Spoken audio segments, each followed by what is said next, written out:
Hi hello नमस्ते. मी Ujjwala new recipe या YouTube चॅनलवर तुमचं अगदी मनापासून स्वागत आहे. तर आज आपण मेथीची भाजी सोप्या पद्धतीने कशी बनवायची हे पाहणार आहोत.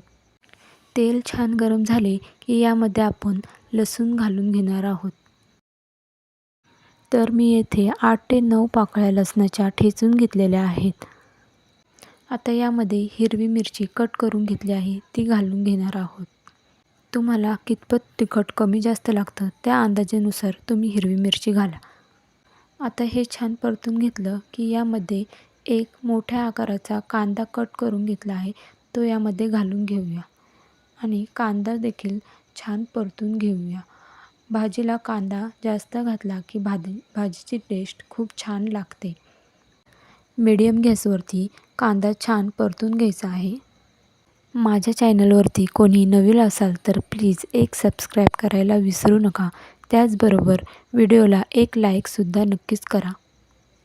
आपला कांदा परतत आहे तोपर्यंत आपण जे मी शेंगदाणे भाजून घेतले आहे त्याचा मिक्सरच्या भांड्यामध्ये कूट करून घेणार आहोत. पाहू शकता मी शेंगदाणे मिक्सरच्या भांड्यामध्ये घेतले आहेत. आता आपण याचा बारीक असा कूट करून घेणार आहोत. या ठिकाणी आपला कांदा देखील परतून झालेला आहे. आता आपण जी मेथीची भाजी, मी एक गड्डी मेथीची भाजी घेतली आहे, ती छान निवडून 2 ते 3 पाण्याने स्वच्छ धुवून घेतलेली आहे.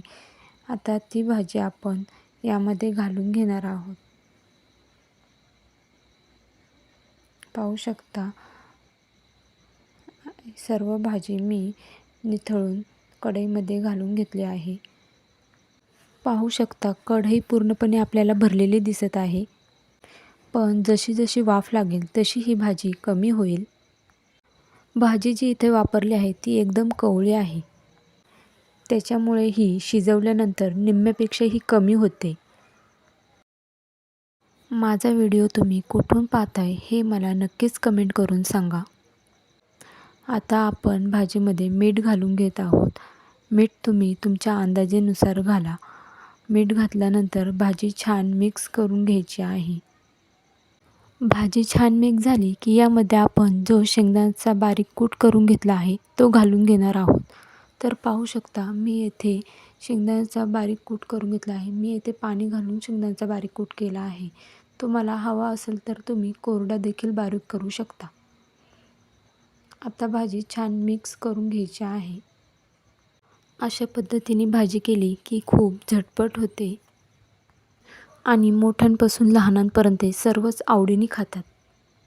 आपली भाजी छान मिक्स करून झाली आहे. आता यावरती आपण झाकण ठेवून एक 5 मिनटं शिजून घेणार आहोत. पाहू शकता मी इथे झाकण ठेवलं आहे. आता मी 5 मिनटं शिजून घेत आहे. तर 5 मिनटं झाली आहे. आपण भाजी चेक करूया. अधूनमधून भाजी हलवत जा, नाहीतर भाजी खाली लागू शकते. आपल्या भाजीमध्ये अजून पाणी आहे, त्यामुळे आपण यावरती ही छान हलवून यावरती पुन्हा झाकण ठेवून शिजवून घेणार आहोत. मेथीची भाजी ही शरीरासाठी खूप पौष्टिक असते, त्यामुळे मेथीची भाजी ही नेहमी खात जा. आता यावरती आपण पुन्हा 5 मिनटं झाकण ठेवून भाजी शिजवून घेणार आहोत. पाहू शकता आपण 5 मिनटं झाकण ठेवून भाजी शिजवून घेतली आहे. तर आपली भाजी झालेली आहे. तुम्हाला माझ्या आजच्या मेथीच्या भाजीचा व्हिडिओ कसा वाटला हे मला कमेंट करून नक्कीच सांगा.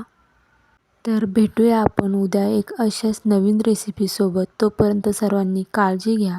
बाय.